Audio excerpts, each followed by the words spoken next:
You are now listening to Hoardganize with professional organizer and extreme cleaner Rachel Seavey. Every Sunday at 6 p.m., Rachel shares organizing tips and hacks.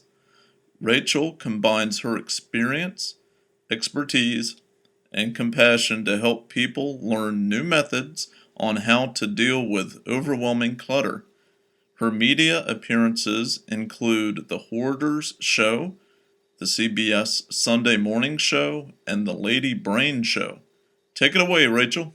Hey, collectors. Thank you for tuning in to the Hoardganize podcast. I'm your host, Rachel Seavey. On this episode, we are talking about crowded closets. I know you know what I mean. Do you have a crowded closet? A lot of my clients are in this situation. Most of my clients have closets that are crowded with things that just no longer fit anymore. It's been years since they even went into their closet. There are styles in there that aren't even fashionable any longer. And of course there's items that they feel that they are unattractive in. Meanwhile, their current active clothing that fits is piled up on a chair, on top of the bed, on the floor.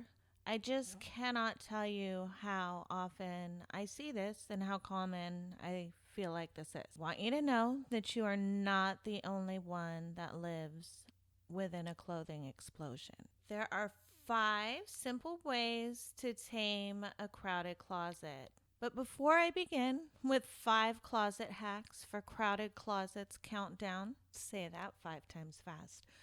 I just want to make sure that you can actually access your closet first. Are things stacked in front of your closet, making it inaccessible? Do you have trouble getting into your closet and to your closet in the first place? Maybe you can't even open the door to your closet. Before you tackle this project, take as much time as you need to clear a space in front of the closet entryway. You must be able to access the contents of your closet for this particular podcast to work. However, I definitely recommend listening the whole way through at least once or twice, even now when you can't get into your wardrobe. Listen to what's ahead so that you are prepared and you have some idea of what you're going into. How do you clear a space to get to your closet, dear collectors? Well, you might want to go back to my podcast in the Where Do I Begin series on creating a sorting station. You're going to want to use that same method. Basically, just bag it up, box it up, pick it up, move it out of the way. No rhyme or reason. If it's mounds of clothing in front of your closet, it makes sense to go through it now instead of just moving it. So, grab your donation bag, grab another bag or laundry basket or something that you have around for clothing that you want to keep. Starting at the top, you don't want to create an avalanche. Start at the top of the pile and decide whether each item is a keep or donate. From my experience, the top of the pile is probably a keep. But as you go within that pile, you get midway and definitely towards the bottom of that pile. Please try and use your best judgment and be ruthless, deciding whether things are a keep or a donate. Donations go into a different colored bag or just a different box, and they're clearly labeled donations so that you don't get confused. I know in the heat of the moment, you can easily forget which bag is what. So use some blue painter's tape, use a post-it, use a Sharpie. Do something to label your donation container so you don't get confused. And for the time being, just pack up your keeps and move them out of the way so that you can finally get to your closet. We don't live in a perfect world, collectors, but you've got to start somewhere. So, here we go. Hopefully, you've gotten to your closet, and if not, please just take a mental note or write down some notes for what you will begin working on once you get to your closet. 5 organizing tips for crowded closets. Tip number 1, remove all empty hangers. These are hangers without something hanging on them. This is a great way to get some wiggle room into accessing each item. I know most of you cannot put your hand or arm through your wardrobe. Quickly remove these hangers from the closet and just put them in a bag or a box, whatever, out of the way. Don't be OCD. The hangers don't have to face the same way. Okay, collectors, just be wild and ruthless. Live on the edge with me today. This is just to get the hangers out so that you may actually squeeze your arm into your crowded closet and you can get to each item easily. Tip number 2, go through each item individually and decide whether it's worthy of being kept. The truth is, some of you haven't even accessed or properly used your closet in decades. So most of these items should really be donated. Styles have changed, your figure has changed. Do not hang on to items that no longer serve you. Your closet should only house things that make you feel fabulous. Well, and okay, maybe a couple items you're hoping that you one day might fit in, but you know darn well you won't. Save 3 of these items at the most. Don't put yourself through the pain of having to weed through items that you don't fit in, reminding yourself each time you go into your closet that you don't fit into these things. You are also allowed to keep a handful of sentimental pieces, but try your best and let them go. Take a picture of them, donate them. Taking a picture of a sentimental item before you give it away is a great way to still honor your feelings towards this item without feeling like you have to keep it forever. Tip number 3, go seasonal. If you have that kind of space in your home and closet space, I know in San Francisco it is tough, but if some bulky winter items could better be stored elsewhere, perhaps another closet or in the garage or in the attic. If you ever barely ever wear your summer clothing, consider moving it into another closet or into a bin in the garage. Try and free up your master closet for things that you wear often. If you have items that you wear only occasionally, you want to use that same thought process. Can they be stored elsewhere? These are items that you just can't part with. Your master and main closet should only hold items that you wear often. This is the best use of your closet. It'll help you not over purchase items or purchase the item the same time because you couldn't find it. Tip number 4, switch out your bulky hangers and use the slimmer hangers, the velvet felt ones. If you struggle with hoarding, please, please, please do not go out and buy these. You probably already have some in your piles. I do not encourage buying organizing products if you have a shopping addiction or hoarding tendencies.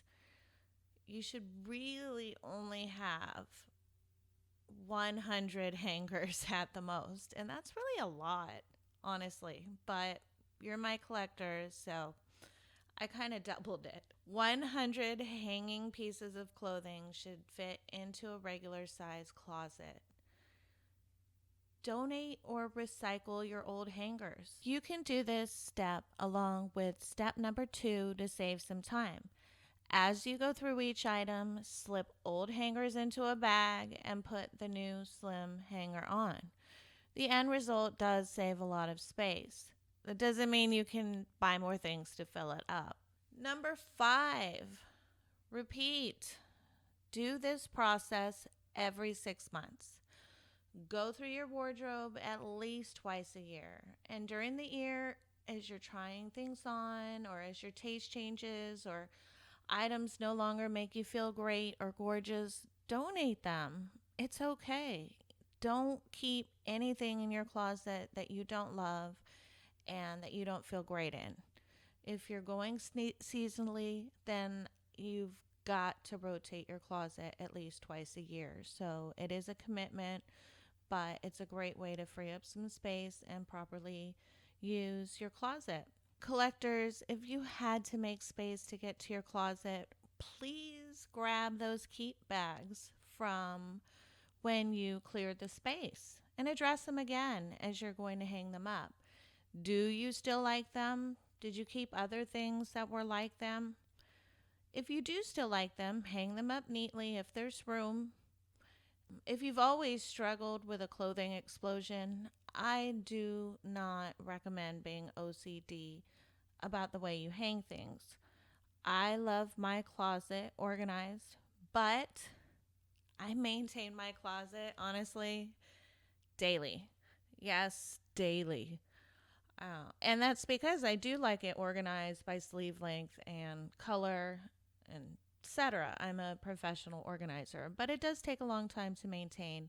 And if you just want to get your stuff put away and start some basic healthy organizing routines and habits, I suggest not being OCD like that in your closet to begin with.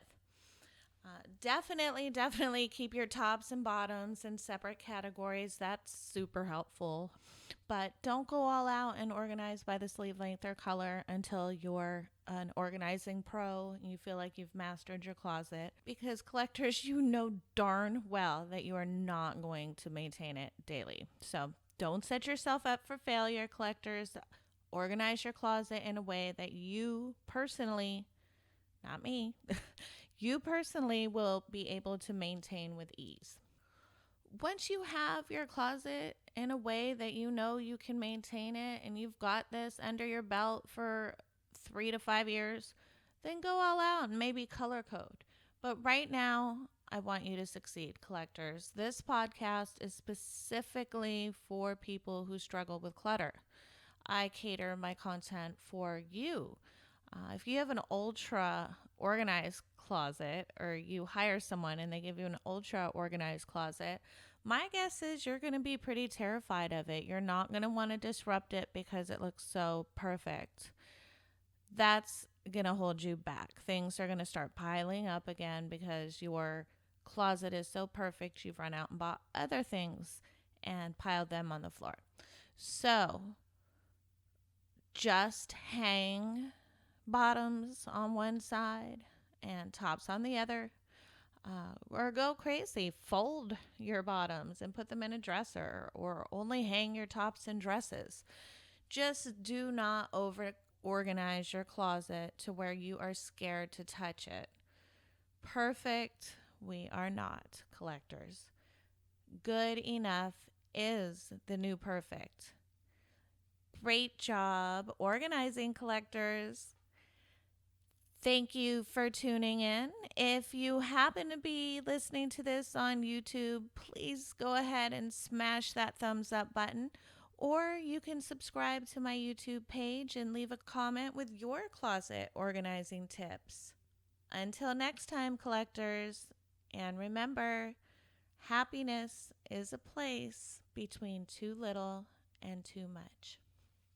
Thanks for tuning in to Hoardganize with Rachel Seavey. Listen every Sunday at 6 p.m. or watch on Collector Care's YouTube channel. Rachel is the owner of Collector Care Professional Organizers and Extreme Cleaners located in sunny Northern California.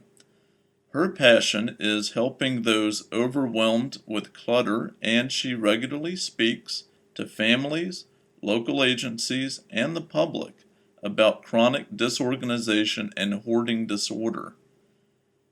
Her popular Affirmations for Collectors download can be found on iTunes or Amazon.